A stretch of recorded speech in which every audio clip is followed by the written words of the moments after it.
Hey, what's up, everybody? I want to welcome you to another episode of the Dreamers Pro Daily Recap, where we give you a recap of all of the hot topics that we covered that day. You can catch them in their long format and also catch it fully streaming for free on Apple Podcasts.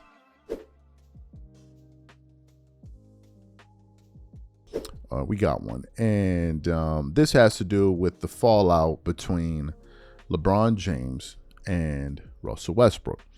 As you guys know, some stories came out recently about Russell Westbrook feeling like LeBron James was fake and all of that. We did a story about how the Lakers were apparently trying to silence this writer, this reporter by the name of Yaron Weitzman, right?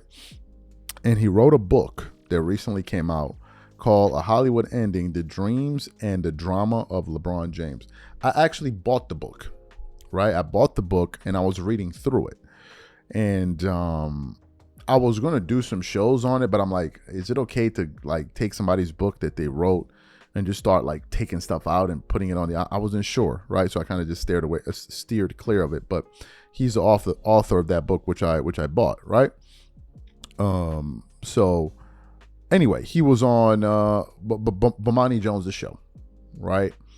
And the title of this particular topic or show, was called LeBron versus Russell Westbrook Fallout, Bomani Jones. And this show was published just yesterday. So I decided to click on to see what these guys were discussing here. And as it turned out, they were talking about this whole fallout between LeBron James and Russell Westbrook. And essentially it's one thing when you read a book. It's another thing when the person is sitting down and they're talking and they're explaining the thing. Boy, let me tell y'all, man, this guy revealed some details that even me, myself, I was absolutely unaware of, right? I was totally unaware of. And I think that it's something that the audience is going to find pretty interesting. So what I want to do is I want to play what this journalist had to say on Bomani Jones' show. And I'm going to come back and continue on the show. Take a listen to what he had to say here. But Russell Westbrook identified fairly quickly that LeBron James was not his kind of guy. And did the Will Smith moment really did it? Like, for example, Westbrook was a guy who found it weird that LeBron pretended to read these books, right? Like, he's one of the guys that was on that list. But the story being, Will Smith comes to talk to the team. And for whatever reason, Anthony Davis and LeBron did not want to hear Will Smith speak. And so Westbrook is there like, hey, this is what the team does. We're going to do the thing. And then finally has somebody like, yo, y'all got to go get them. They go get LeBron and Anthony Davis. They finally come in. Will Smith gives the message. LeBron's in there asking questions and then afterward talks to the media just glowingly about the time they spent with Will Smith. Meanwhile, Russell Westbrook is seething. Yep. Because it all just feels so phony. Yep. By the way, it's also the added point is it's 6 months after the slap, right, from Will Smith, which again is what doesn't matter, but I just find it even makes the whole anecdote funnier. Yeah, I think Westbrook was that I don't know what moment put him over LeBron, right? But that was certainly, I mean, he told a teammate, I hate that fake bleep, right? And you could see the picture. You could see a picture of him. I mean, I love it. The Lakers posted a picture on social media of the team with Will Smith, and you could see Westbrook not smiling. And at the time, this got a little pickup, and people just assumed it was Russ being Russ. But Westbrook knew this was off the offseason, that previous summer, or that summer, a few months earlier. Kyrie, that's when the Nets were getting off of Kyrie. LeBron's telling everyone, I want Kyrie. What does that mean? The only way the Lakers can get Kyrie is by trading Russell Westbrook, salary cap wise. Westbrook knows what that means. So LeBron's saying, let Russ be Russ, while saying that. Now, to be fair, I found it really interesting. I'm curious your thought on this. I know you got to get to a break. Like, I find it interesting that people, the idea that LeBron being phony is the reason that the Westbrook experience went poorly in LA, I don't think is necessarily correct. And it's been interesting to see people latch on since the story came out, being like, yeah, Team Russ, get LeBron, get him. LeBron's a phony. Russ is right, which is all true. Russ was responsible for Russ was awful those 2 years. He's been pretty bad since. So yeah. Yeah, no, the reason it didn't go well is that Russell Westbrook did not play well. Excellent. So you heard what he had to say. What are my thoughts about this? Do you know what's interesting about this whole reveal here? Is that the only people that seem to tell the truth or give some honest opinions on this fallout with Russell Westbrook and the Lakers were independent guys. all the guys that were in media or known people, they were all just up there twerking it up, covering for one another. I'm not going to say this because I'm cool with that dude, or I know a dude that's cool with that dude. So I'm not. The only people that were keeping it real on this topic, I'm just keeping it being with y'all, were independent guys. Independent guys that don't have all these relationships, don't care about. They were the ones that were keeping it. Anybody that looked, and then maybe Charles Barkley. But anybody that looked at that situation with Russell Westbrook, the Lakers in that year, we all know that Russell Westbrook and Frank Vogel were scapegoated. You know that already. It was like a marathon, like for that year on what's the name of the show? Undisputed with Skip and Shannon. Every single day it seemed like they were making fun of Russell Westbrook. It almost to the point where his wife was like, it was insane. You obviously can tell that the guy was being targeted. Now, granted, Russell Westbrook didn't mesh well with the Lakers. The thing wasn't going to work. And that's the reason why a lot of us were befuddled when the trade went down or the acquisition went down in the first place. Like, this is not going to work. But the guy was like, Russell Westbrook was horrible. Bro, horrible. Let's look at Russell Westbrook's numbers that first year. Mind you, the year prior, he averaged 22 points a game on 44% shooting, 31.5% shooting from three, 65.6% from the free throw line. He got you 11.5 rebounds, 11.7 assists. He did have 4.8 turnovers and 1.4 steals. The year he joined the Lakers, he's averaged 18.5 on 44.4% shooting, 30% from the three, 67% from the free throw line, while getting you 7.4 rebounds, 7.1 assists, and 3.8 turnovers, right? And his turnovers every single day. Let me see what year that was real quick. Every single day. That was the 2021-2022 every single day after the Lakers played, that was all they talked about. Now, you want to know what's crazy? That year, LeBron averaged 3.5 turnovers, 0.3 turnovers less than Westbrook. But every single day, it was Russell Westbrook that was the scapegoat. Not saying that Russell Westbrook played fantastically well, because the year before he was a triple-double guy. But all I do know is that before he got to the Lakers, he was a max player guy. By the time he left the Lakers, he was accepting minimum contracts. That's what I do know. But they try to make it seem like the entire thing didn't work because of him, and of course Frank Vogel, who was later on relieved from his coaching position. So the entire thing was Russell Westbrook was meant to be the scapegoat. That was the thing, and Russ, being a person that he is, couldn't jive with the fake stuff. And of course, you have LeBron fans. Oh no, what do you expect him to say? He's like, bro, just keep it a stack with me. Don't be fake with me. And what you had was a personality clash.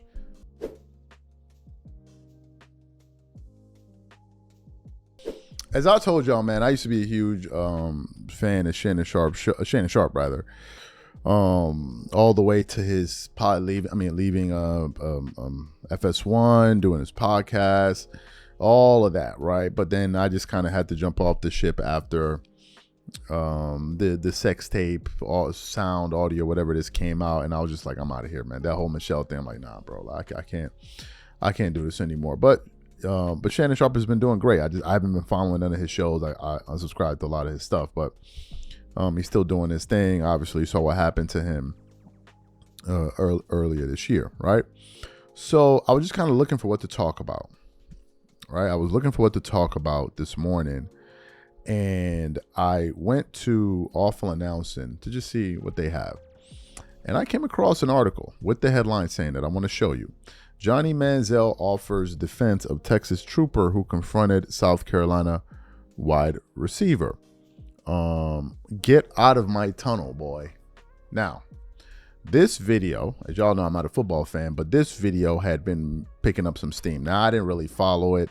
I saw people talking about it here and here, but it wasn't something that piqued my interest.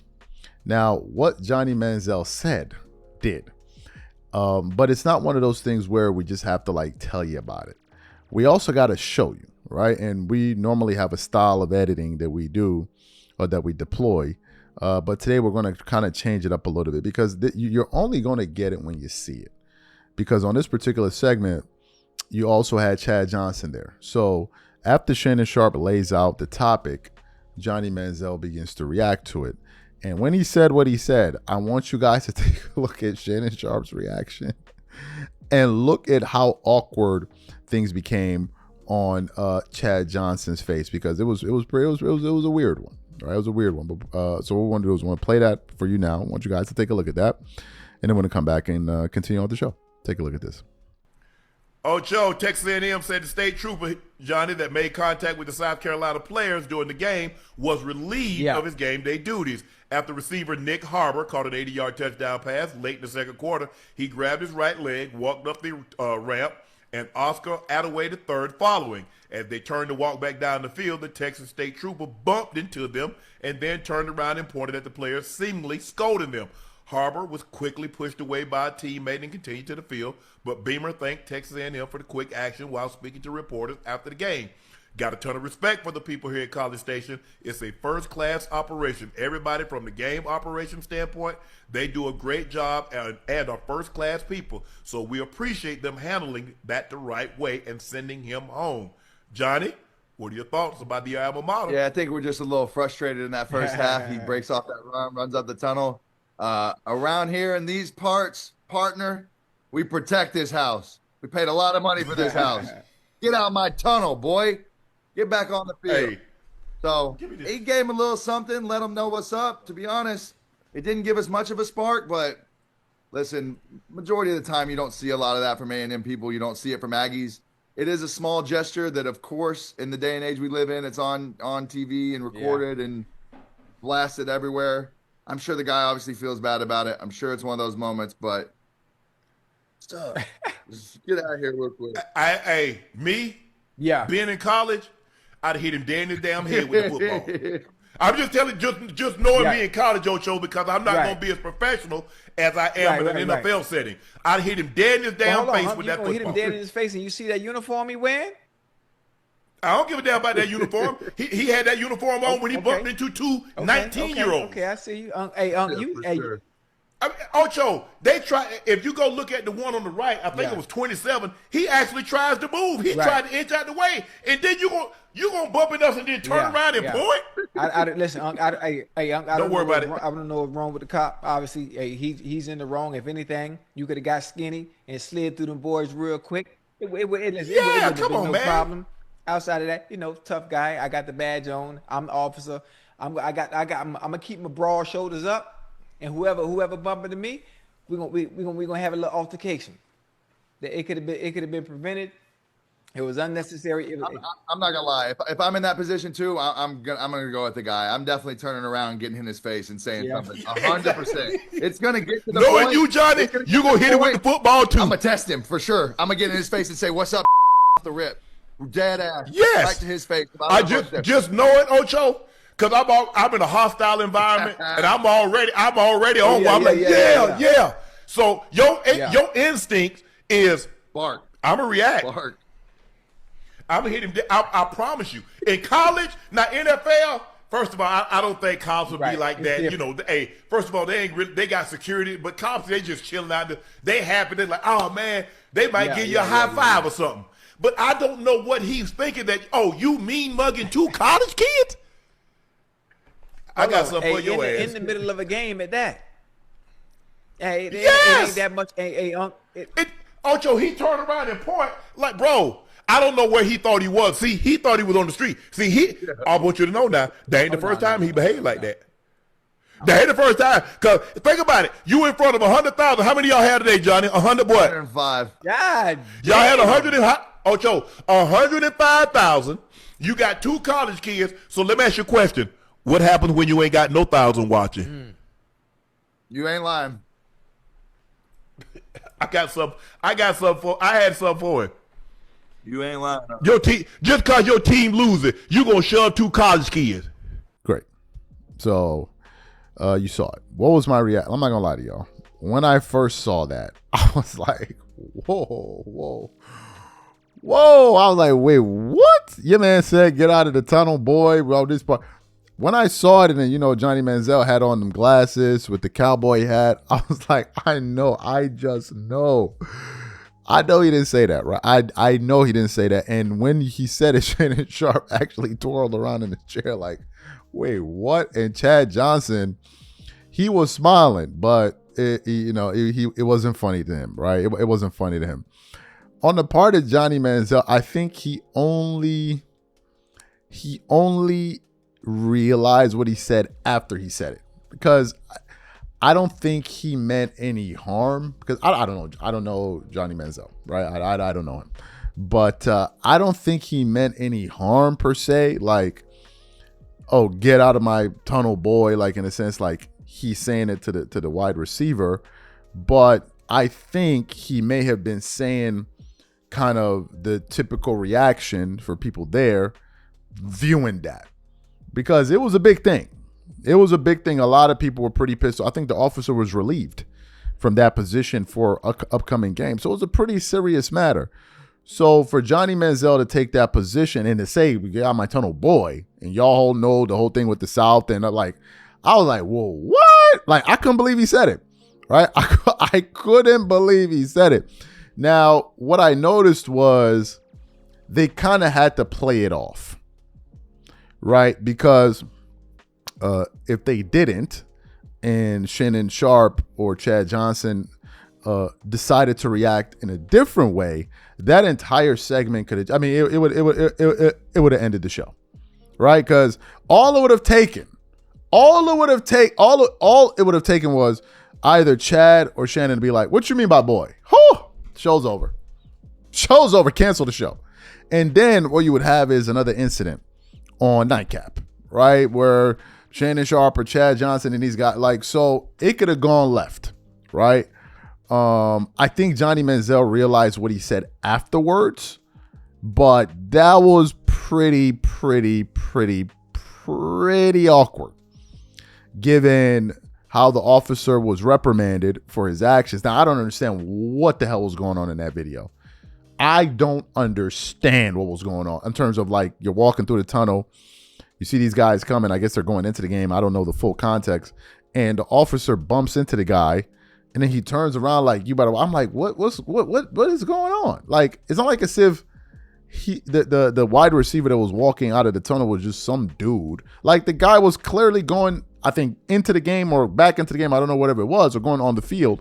So it's not like as if it was somebody that wasn't meant to be there. Like, as a matter of fact, you're meant to just kind of give him his way. You're there to kind of monitor things and protect the area, not antagonize players. So I don't know what was going through that trooper's mind, right? And I think he was, as I said, relieved from that particular role. But when Johnny Manziel said that, I took a deep breath. I was like, whoo, what's about to happen here?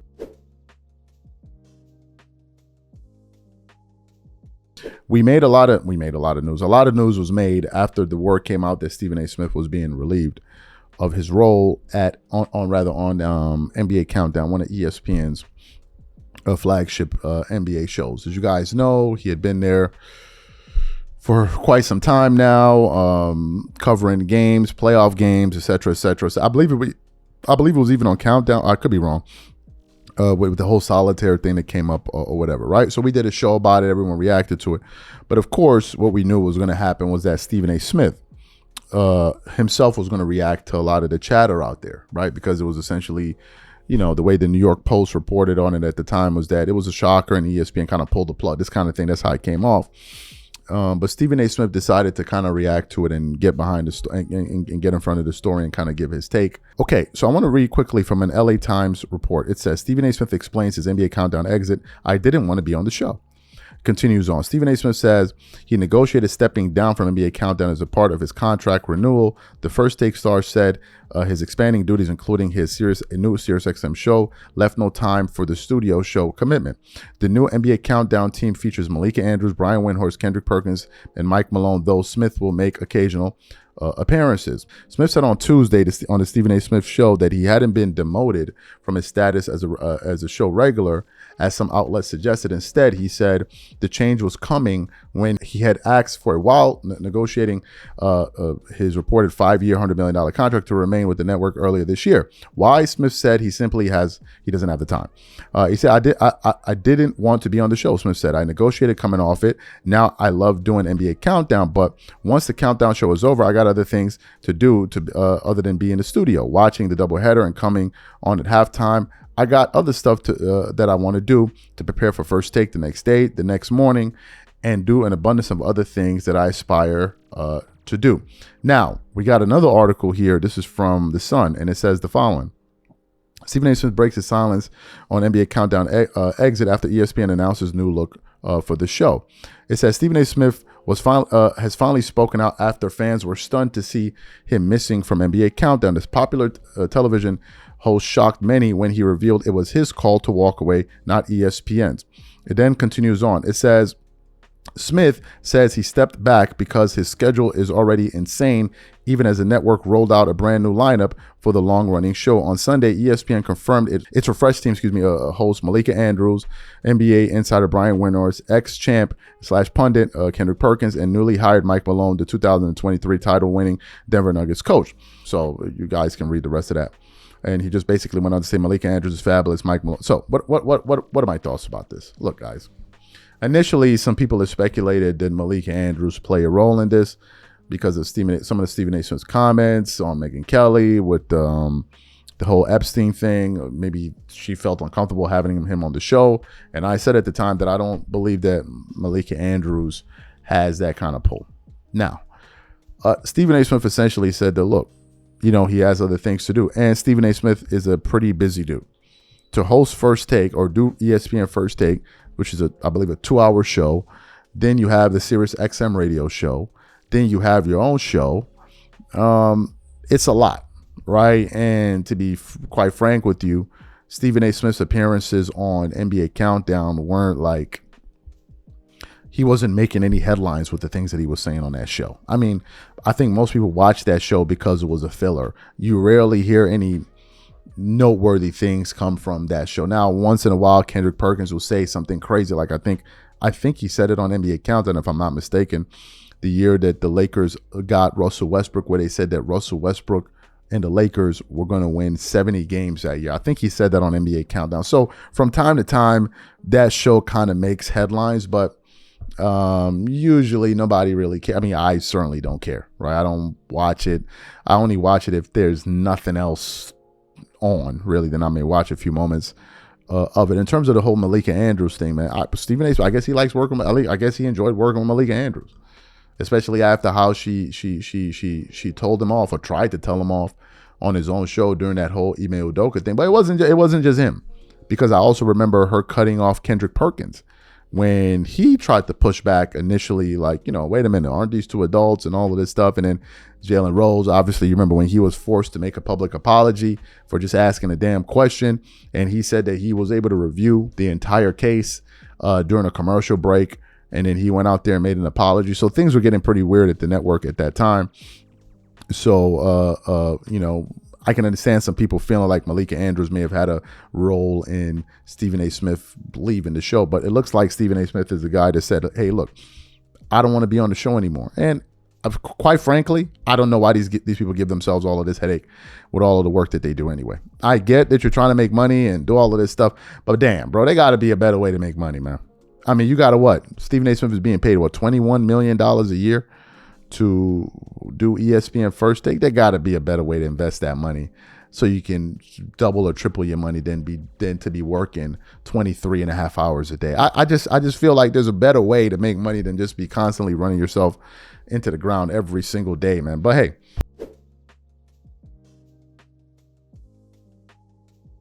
so it's a great topic that I'm absolutely going to enjoy. This is a topic that just literally fell in my lap. It was like a last minute thing. We had another video that we were going to do. I said, let's cancel that. Let's talk about this, right? So I was just doing some research here, and I came across a topic rather on Awful Announcement with this headline saying, Paul Finebaum calls out Stephen A. Smith for Oxford comments. he clearly made it racial. And I'm like, ooh, wait, I got to know. I must know what they're talking about here. Especially given the fact that Stephen A. Smith is dabbling into the political world and all of this stuff. So I'm like, we got to talk about this. So let me just quickly read a little bit of what this article had to say here. So it says, with the Ole Miss Rebels on the doorsteps of making the college football playoff, Lane Kiffin is a hot name in the coaching carousel to be picked up by perhaps a bigger school in the SEC. And it's hot enough that it drew Stephen A. Smith and Paul Finebaum into a dispute after comments made on ESPN. Let's continue on. Finebaum was a guest on Wednesday's episode of First Take when Smith started talking about the situation surrounding Kiffin's future. Kiffin controversially walking out on Ole Miss for a perceived stronger program in the SEC would certainly be par for the course given his career path thus far. And it would instantly become one of the biggest stories in sports. And in discussing his future outlook, Stephen A. Smith made an interesting comment about Kiffin's ceiling at Ole Miss being lower than it would be elsewhere. He cited some black players who might be hesitant to go to Oxford, Mississippi, and would much rather go to LSU in Baton Rouge, Louisiana, or Gainesville, Florida, and the Gators. Folks, take a listen to Stephen A. Smith's comments here. Go ahead and take a listen to that, please. What? Oh, stop it. Just stop it. Leave that man alone. Y'all leave Lane Kiffin alone. We're not going to do this. We're not going to do this to this man, okay? Yeah, listen, you and I, look, I'm going to bring it home, all right? He's in Oxford, Mississippi. Okay, let's get this out the way. Now, listen, ladies and gentlemen, I'm going to say, somebody, y'all can't say it. Don't you dare say it, Paul. Don't you dare say it, Dougie. Don't you say it, Shay. Leave it to me. I'll say it. The brothers ain't trying to come to Oxford, Mississippi, for the most part, compared to Gainesville or Baton Rouge, Louisiana. Let's just call it what it is, okay? You look at the job that Lane Kiffin has done at Ole Miss, it's phenomenal. The man has won 74% of his games over the last 6 years. Ole Miss is they're in the picture. They could win a national championship. Lane Kiffin, his personality, his cachet, it ain't Nick Saban he got to work with. He's got the potential to be another Nick Saban, but it ain't going to happen at Ole Miss. Not for years down the road to come. No. But Gainesville? At the University of Florida, but Baton Rouge, at Death Valley, LSU, that's a different animal. I'm not saying that you don't have black players and stuff like that on the team. Of course you do. You just showed it with Pat McAfee's show. We understand it. But I'm just talking about from a recruiting standpoint, in terms of longevity, establishing a sustained level of success for many, many years. Fantastic. Now, what you may not have seen are the facial reactions were the facial reactions of Paul Finebaum when Stephen A. Smith was saying that, right? So apparently later on in the day, he was on his own show where a caller called in to react to what Stephen A. Smith had to say.